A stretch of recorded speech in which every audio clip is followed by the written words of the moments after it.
Hello everyone, my name is Shantanu Arora and I run a music academy in New Delhi and Gurgaon by the name of Shan's School of Music. Today we will be discussing about the 7 main techniques that we use to play the guitar. What are these techniques? Let's have a look at them. The first one is called lead. The second is chords. The third is strumming or rhythm. Fourth is plucking. Fifth is finger picking or finger style picking. Sixth is flamenco. And seventh is the percussive style of playing the guitar. Let's study the first exercise, which is called lead. As you can see, these spaces on the guitar are called frets. Whenever I play a fret on any of the strings, it gives me a sound. This sound is called note. When I play one note after the other,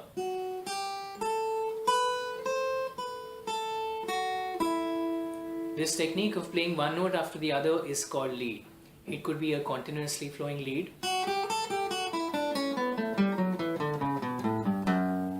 faster one,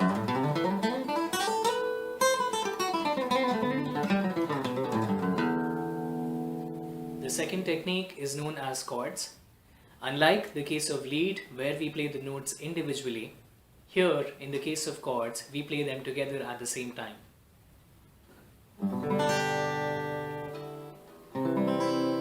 As you can see, I'm holding these notes at the same time together.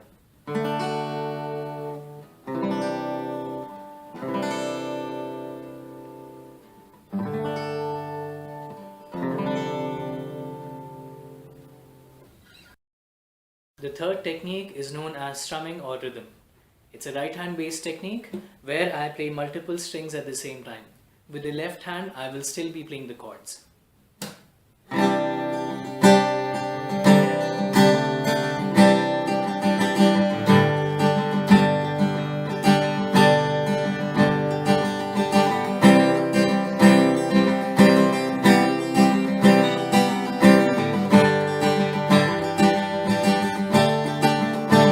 It could be a faster rhythm.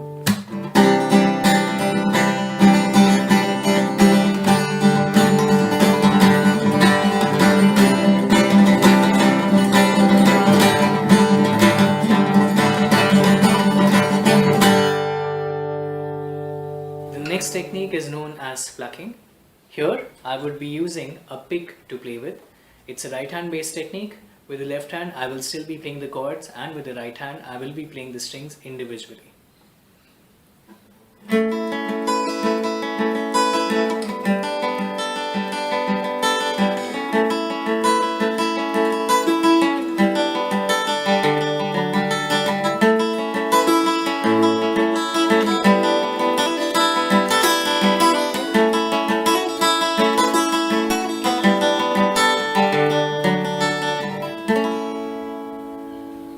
The next technique is known as finger picking or finger style picking.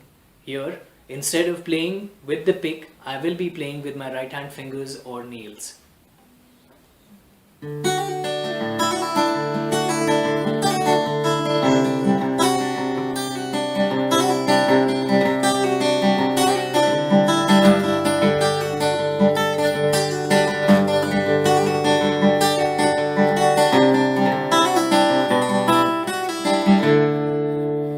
It can be a faster technique.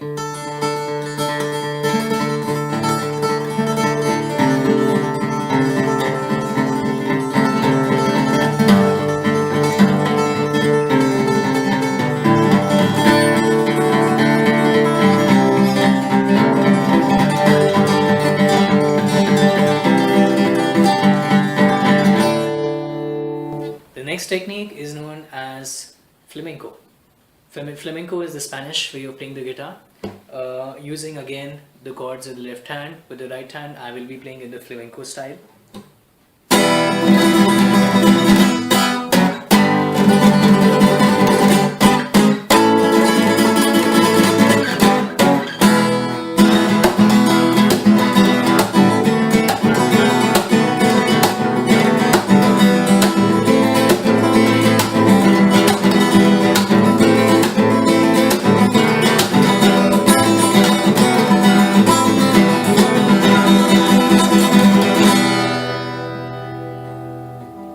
last technique is known as percussive style of playing the guitar.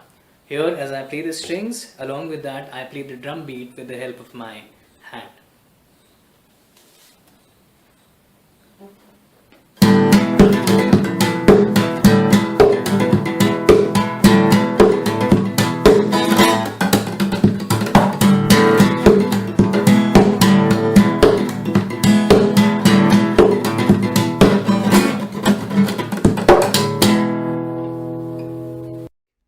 Today we shall be discussing about the anatomy of the guitar, which means studying the different parts of the guitar. Let's have a quick look at the diagram. So we have the tuning keys, the tuning head, we have the nut, frets, fretboard or the neck, strings, sound marks, side cut, body, sound hole, pick guard, bridge, the saddle, bridge pins, pickup, and finally the belt pin. Now let's understand the functions of each of these features. The first one being tuning keys. As you can see, I have 6 tuning keys here, starting from this one. This is the first, this is the second, this is the third, this is the fourth, this is the fifth, and finally this is the sixth. The functions of tuning keys is to help one to tune the guitar. I can move them in either directions and it basically tightens up or loosens up the string, which basically makes the note sound higher or lower. Let's take an example here. I'm playing the first string and I move the tuning key in one direction. It loosens the tuning key, and as you can hear the sound, it is dropping. It is becoming lower. Now if I move it back in the other direction, it tightens up the string and the sound frequency, which is the pitch, increases.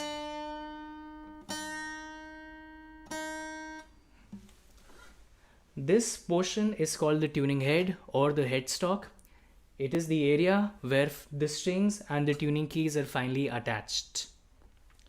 This portion is called the nut, and this is called the bridge, this whole brown wooden area. The function of the bridge and the nut is basically to raise the height of the strings to a certain amount. As you can see, the height of the bridge is a little risen above, and also the height of the nut is risen above. So they maintain some distance between the strings and the wooden board, which is called the fretboard. Had there been no distance between the two, strings would have touched the wooden board directly. And what would happen if they touch something? Anything that is, they don't produce the right sound. I'll take an example here. I'll place my hand on top of the strings and I try to play them. The sound does not come out clear because as soon as the sound is generated, there is an obstacle in between, which is my hand, which stops the sound from ringing further. Similarly, if the nut and the bridge were not there, the strings would have touched the wooden board directly and wouldn't have produced the right sound. The next portion is the frets, as you can see them. Technically, the metal strips are the frets, but when we are counting, especially while playing, we count the spaces and not the metal strips themselves. So this happens to be the first fret, second fret, third, fourth, fifth, sixth, seventh, eighth, ninth, 10th, 11th, 12th, and so on and so forth. Now, of course, when we're playing a song, we don't have the time to count the frets. So let's say if I ask you to pinpoint the 7th one, so you will be counting from the beginning, that is 1, 2, 3, 4, 5, 6, 7, which actually takes up a lot of time. It could be the 11th, it could be the 14th, which is going to take additional time. So to lessen the time, these people have provided us with these sound marks or inlays, which basically represent the fret number. The first 4 that you can see are odd numbers, 3, 5, 7, 9. There is one with 2, which is one even number, which is 12th. Then you have 2 odd numbers, 15 and 17. So essentially we have 3, 5, 7, 9, 12 with 2, which is the only even number, and then 15 and 17. In some guitars you may have the 19th or the 21st also, depending on model. So now if I ask you where is the 7th, you immediately know that this is 3, 5, 7. If I ask you where is the 11th, you know that this is the 12th, so 1 before that will be the 11th. The next part is your fretboard, which is this wooden board consisting of these frets. So as you can see, there are basically 2 woods attached. One is the lower wood, darker colored, and the lighter wood on top. The lighter one is called the fretboard and the lower one is called the neck. Neck is constructed first and the fretboard is constructed later and glued on top of the neck, and finally the frets are hammered with the help of machines. Then we have the strings. There are 6 in all and we begin from the bottom. This happens to be the first, second, third, fourth, fifth, sixth. That is the thinnest to the thickest. They have names as well.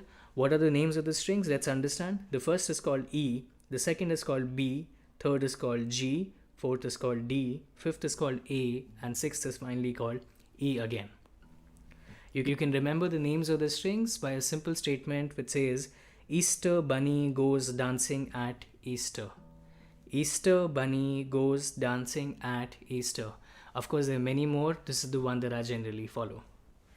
This happens to be the body of the guitar, as you can see, and this is the side cut or cutaway. Now what happens is, in some guitars there is no side cut. So if there is no side cut, you will face a lot of problems in playing the higher frets, as it will become very inconvenient for you to be able to play the higher frets without a side cut.